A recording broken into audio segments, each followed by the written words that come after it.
Thank you all so much for sharing those parts of yourself and friend about the power of words. That's what we're thinking about this morning, having heard from James, this passage about the power of words.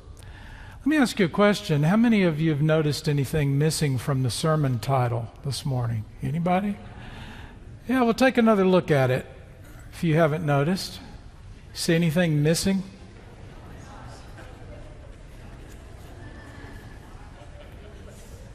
Yeah? One little letter. The letter R. Now, unless you're planning to give Elaine Johnson a hard time, she is the one that prepares the bulletin, please know that I ask her to do this, to make a point. So it's fascinating that it seems as though most of you saw what you wanted to see, which is good. You saw friends. But that one little word, R, changes everything. It's the difference between night and day. It's the difference between friend, somebody that supports and encourages you, somebody that challenges you in a positive way, somebody that helps you to be better. And then there's the word without the R, fiend. And a fiend is somebody who is diabolically cruel, someone who is wicked, someone who at best sows mischief wherever they go. Big difference. One little letter makes a difference between friend and fiend. It's the small things that matter. It's the little stuff. It's those things that seem to matter not much at all that can have the biggest impact. And we see that in James's words when he emphasizes the smallness of the tongue. And the tongue for him is the image, the picture, that which represents all speech, all words, written or spoken. It's the tongue. And it's a small part of the body, he says, but its impact is large, huge. And he uses images to talk about that. He says that the tongue is like the rudder of a ship, or it's like the bit of a horse, or the tongue is like a small fire that can set a whole forest on fire. It's the small stuff. You probably had the experience of one little letter making a difference in a message that you wanted to convey. Taylor Davis was telling me about a friend of his, a couple. The couple was expecting a baby, and they were excited about it, and Taylor was expecting to hear from his friend any day about the birth of the baby, and he got a text message. He was expecting that, but he was surprised when the text message said, "I am not the father of a baby boy." Now, of course, he meant to say, "I am now the father of a baby boy," which he corrected very quickly. But it's just one letter that makes a difference. And there are often typos in bulletins of churches. You've seen lists of those, I am sure, that are not done on purpose, as ours was today, that can communicate something that they didn't intend to communicate. Let me share a few of those with you just to remind you how it's the small things that make a difference. Here's one. The senior choir invites any member of the congregation who enjoys sinning to join the choir. One letter difference. Or here's an announcement about an event. Attend, and you will hear an excellent speaker and heave a healthy lunch. One letter away from have. The church will host an evening of fine dining, superb entertainment, and gracious hostility. Okay, 2 or 3 letters there. Potluck supper Sunday at 5 p.m., prayer and medication to follow. And my favorite, a song fest was hell at the Methodist Church Wednesday. And it may well have been, but they probably didn't mean to say that. One letter difference. It's the small stuff. And James drives that home with those powerful images that the small little bit in a horse's mouth can change the direction of the horse. The rudder of the ship can change the direction of a mighty ship. And a little bitty fire can set a whole forest ablaze. As I said a moment ago, surely James had seen the destruction, had experienced it in himself, of the power of words to hurt. Words can be fiends. They can be fiends. They can be diabolical in their cruelty. They can harm and destroy and change the course of a life or a community or a nation or our world for the worse. They can wound at a distance like a forest fire. Start a little rumor over here and someone is destroyed over here. Words have that kind of power. But James is quick to say that words have another power too. He doesn't emphasize it very much. James is so concerned about the destructive power, he really doesn't say much at all. He mentions blessing in passing. He mentions the positive side just a little bit. But it's that positive side that has just as much power. And he's puzzled how the same mouth can have coming from it both a blessing for God, how the same mouth can bless God and the same mouth can curse human beings made in God's image. He's puzzled about that. He says it's not right. It doesn't make any sense. A spring of water doesn't yield salt water and fresh water. And a tree that's supposed to yield figs doesn't yield olives, or a grapevine that's supposed to yield grapes doesn't yield figs.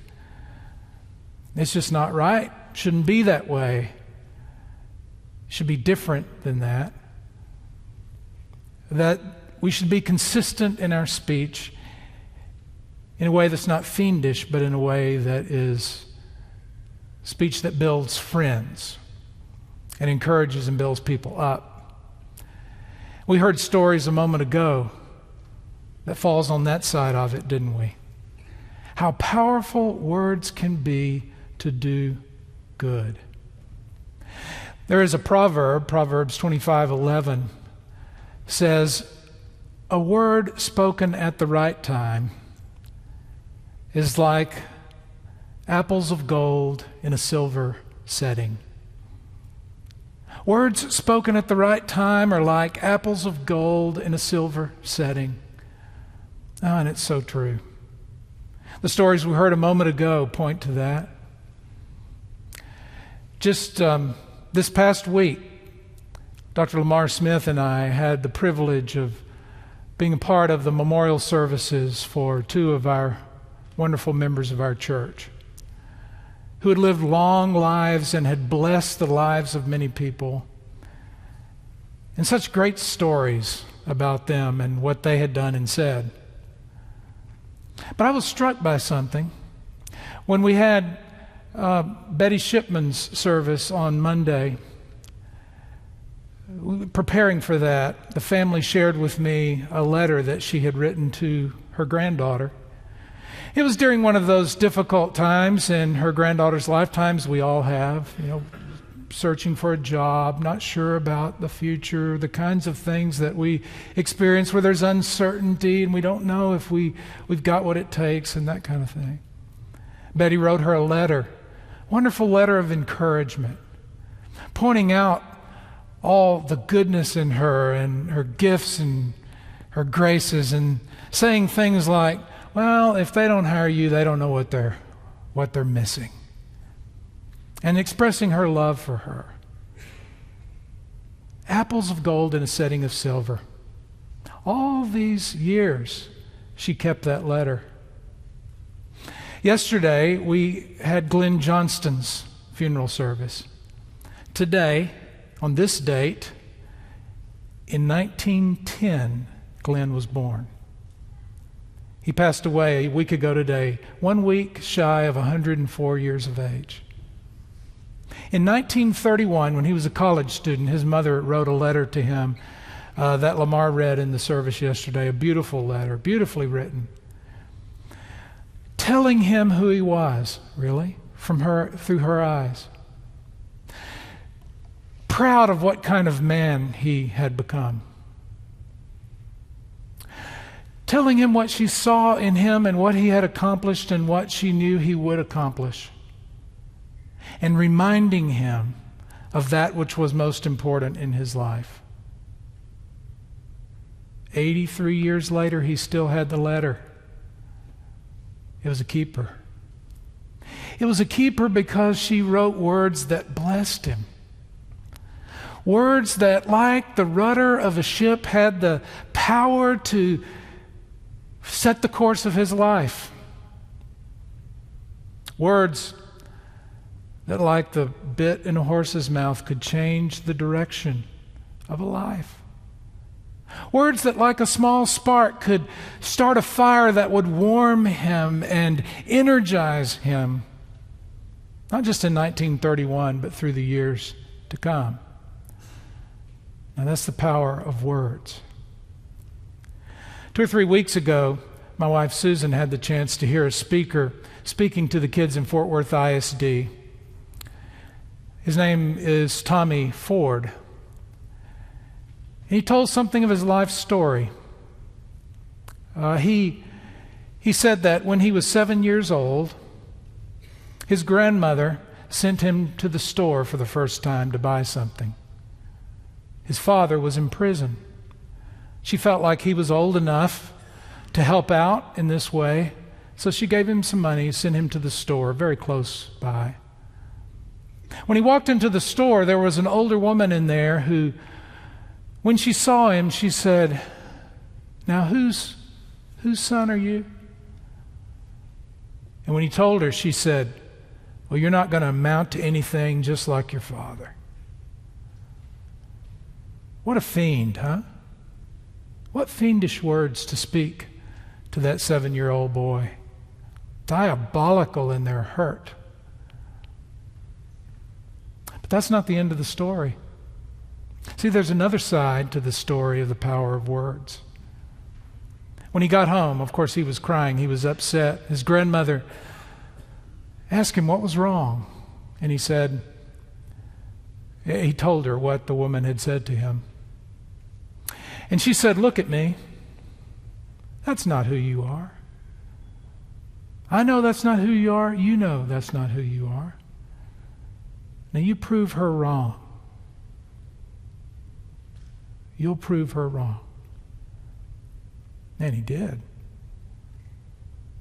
And those words had the kind of power of a small rudder on a large ship to change the direction of his life and to keep the direction of his life where it needed to be. So that now he goes around and he tells that story and he speaks words of encouragement.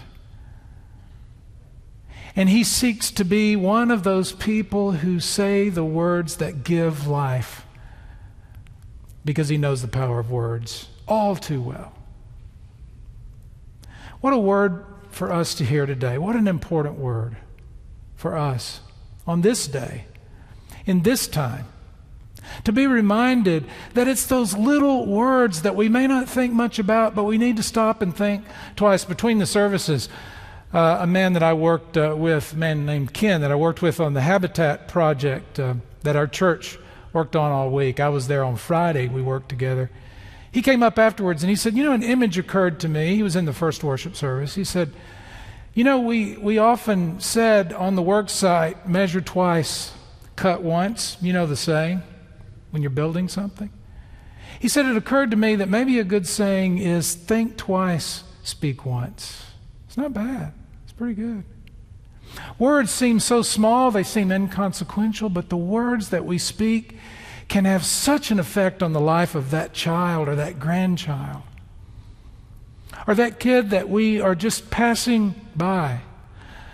And if we can speak words that give life, words that give hope, words that give encouragement to everyone we meet, if we can think twice before we speak, what a blessing that will be.